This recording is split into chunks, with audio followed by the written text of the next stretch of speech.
Bonjour, mon nom est Caroline et je suis très heureuse d'être ici avec vous aujourd'hui sur l'invitation de la Fondation Cerveau. Donc, vous avez deviné, on va parler évidemment de santé mentale. Donc, je vais vous partager mon histoire et puis on va surtout parler des symptômes dans un premier temps. Alors, moi, dans mon cas, ça a débuté, je devais avoir environ 6 ou 7 ans. À l'époque, je me trouvais à l'école en première année du primaire et je ne peux pas vous dire exactement qu'est-ce que j'ai eu comme symptômes, mais je sais que je me suis mise à pas bien aller. Je me sentais pas comme d'habitude et puis je suis devenue très, très insécure, très stressée, agitée. Et j'ai cherché à quitter l'établissement. Donc, j'ai attendu la récréation, puis je me suis enfuie. Je suis allée retrouver ma mère au travail. Elle travaillait non loin de l'école à l'époque. Et puis, évidemment, lorsque ma mère me vu arriver, elle s'est demandé qu'est-ce que je faisais là. Et puis, comme j'étais incapable de lui expliquer l'inexplicable, bien, j'ai feint une maladie, un mot quelconque. Je ne peux pas vous dire exactement qu'est-ce que c'était à l'époque. Donc, ma mère a accepté de me garder avec elle. Et c'est arrivé, il y a eu quelques épisodes comme ça durant l'année scolaire. Et puis, quand ça le fait 4-5 fois, évidemment, ma mère, à un moment donné, ne me croyait plus. Elle disait que je jouais un jeu, je comptais des mensonges, que j'étais pas vraiment malade, que je pouvais pas jouer à ce jeu-là et que je devais rester à l'école coûte que coûte. Donc, évidemment, j'ai eu de nouveaux symptômes, mais j'ai resté assise dans la classe, dans un état vraiment pitoyable.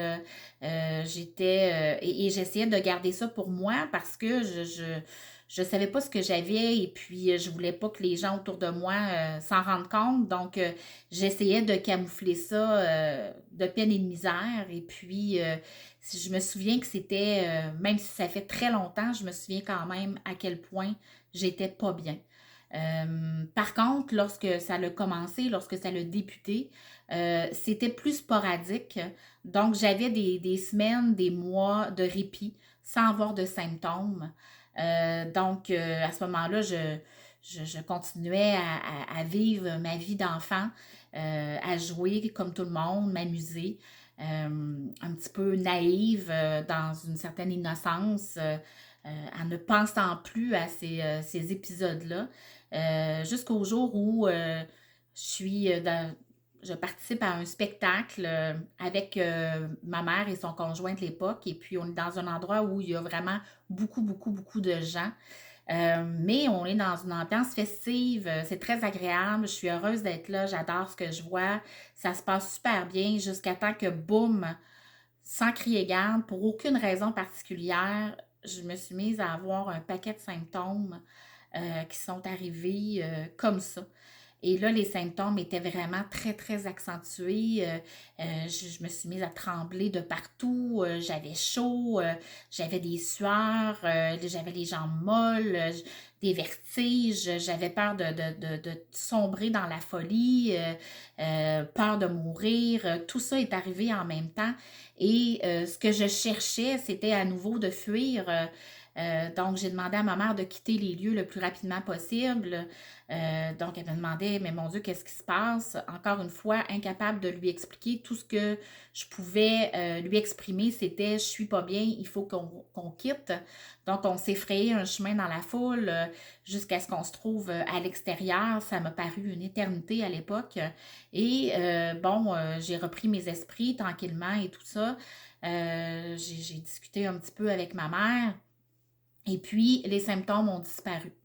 Donc, à cette époque-là, j'avais à peu près 8 ans. Donc, euh, je peux vous dire que ce moment-là a été un point tournant au niveau des épisodes.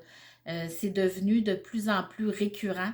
Euh, et ça en est suivi de la débandade scolaire. Donc, c'est-à-dire que moi, j'avais associé un petit peu aussi mes symptômes avec l'école parce que ça m'arrivait souvent d'avoir ces symptômes-là lorsque j'étais en classe. Donc, évidemment, je me suis mise à vouloir éviter l'école. Donc, j'étais jeune et puis je ne comprenais pas ce que j'avais. Je regardais autour de moi, tout le monde avait l'air à bien aller, à vivre leur vie et puis tout semblait bien se passer. Mais moi, ça allait très rarement bien à 100%. Donc, j'avais toujours des symptômes qui étaient là, latents, et puis qui faisaient en sorte que j'étais pas bien à l'intérieur de moi. Et plus le temps avançait, plus mes symptômes s'accentuaient et plus les épisodes se rapprochaient. Donc, ce qui fait que je me suis mise à faire aussi de l'insomnie à un moment donné. Donc, je dormais plus. Évidemment, j'en parlais pas. À mes parents, je pouvais pas parler de ça. Donc, on n'avait pas ce qu'on a aujourd'hui. Donc, il n'y avait pas de sensibilisation. Il n'y avait rien à la télé ou à l'école qui parlait de ça, de documentaires ou peu importe. Donc, je vivais vraiment avec ces symptômes-là, toute seule, isolée. Et évidemment, le fait de manquer de l'école de plus en plus souvent, donc le taux d'absentéisme qui a augmenté considérablement, a fait que, évidemment, mes parents ont été alertés de ça. Je me suis fait disputer. La direction, évidemment, me rencontrer. J'avais des retenues, des travaux scolaires supplémentaires. Donc, j'ai été pointée du doigt par mes camarades parce que j'étais rarement à l'école. Donc, c'est sûr que je faisais rire de moi. Donc, j'ai eu, rapidement, il y a eu de l'intimidation. Il y a eu de l'isolement. Et puis, je me suis sentie seule avec moi-même, très jeune, très rapidement.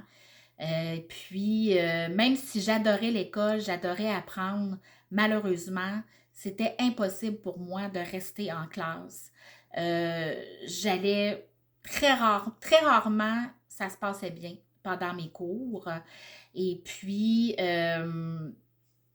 jusqu'à temps qu'à un moment donné, j'ai eu l'âge légal, donc 16 ans, pour annoncer à mes parents que je ne retournais pas à l'école, que j'arrêtais. Donc, il a fallu quand même que je m'explique.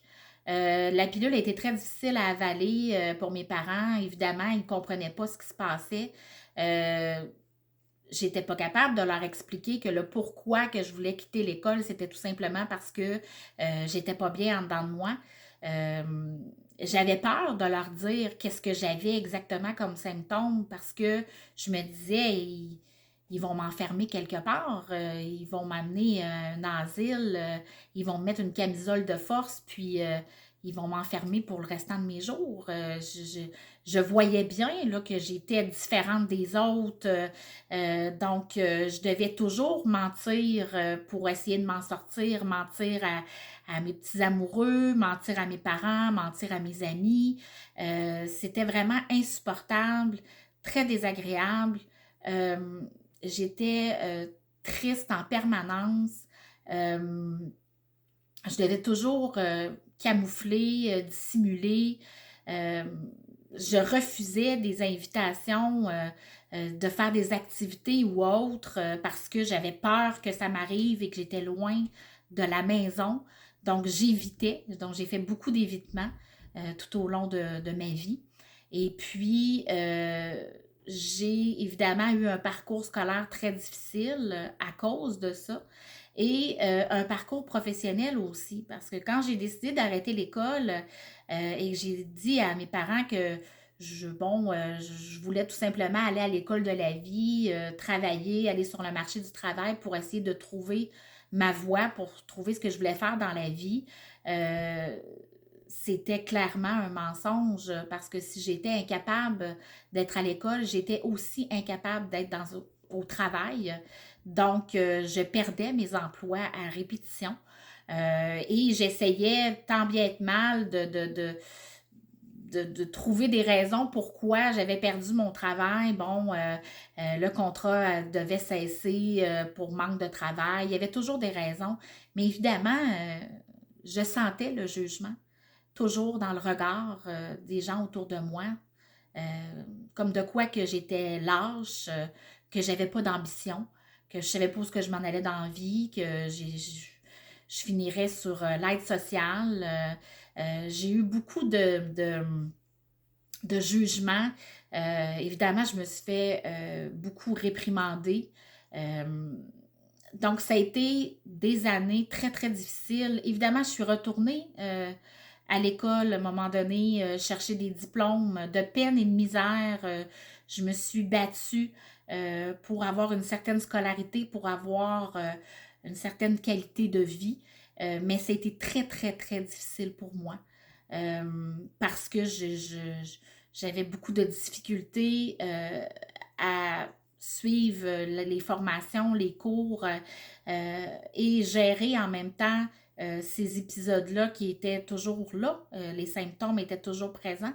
Donc, j'avais appris, si je peux dire, à vivre avec ces symptômes-là, mais c'était pas moins désagréable pour autant. Et je me sentais toujours aussi seule et je me sentais toujours aussi différente et j'espérais, je priais pour que ça cesse, pour que ça l'arrête. Et malheureusement, ça ne l'arrêtait pas.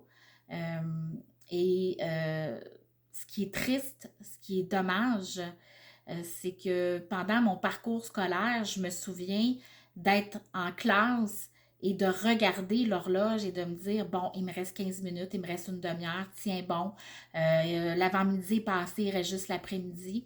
Moi, l'école, c'était ça. C'était constamment de regarder l'heure et d'avoir tellement hâte que la journée finisse, de me retrouver dans un cadre qui était plus sécuritaire, qui était chez moi. Puis, au niveau professionnel, lorsque j'ai commencé à travailler, même avec mes diplômes en poche et que j'avais une profession, euh, j'ai perdu des emplois aussi à ce niveau-là parce que je m'absentais régulièrement. Euh, et évidemment, j'inventais des maladies, gastro, grippe, migraine, peu importe, parce que je pouvais pas expliquer l'inexplicable, encore une fois. Donc, qu'est-ce que je pouvais dire? Euh, et puis, évidemment, je perdais mes emplois. J'ai j'ai refusé des postes intéressants dus à ma condition aussi. Donc, j'ai vraiment eu un parcours scolaire et professionnel très chaotique, très difficile.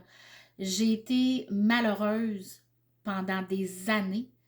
Je me suis sentie seule pendant des années et je tenais à vous en faire part, à vous expliquer, puis aussi à vous démontrer que ça existe et que malheureusement, je ne suis pas seule dans cette situation et que c'est très, très difficile de vivre avec ces symptômes-là lorsqu'on est malheureusement euh, non soigné, non diagnostiqué et qu'on n'est pas pris en charge.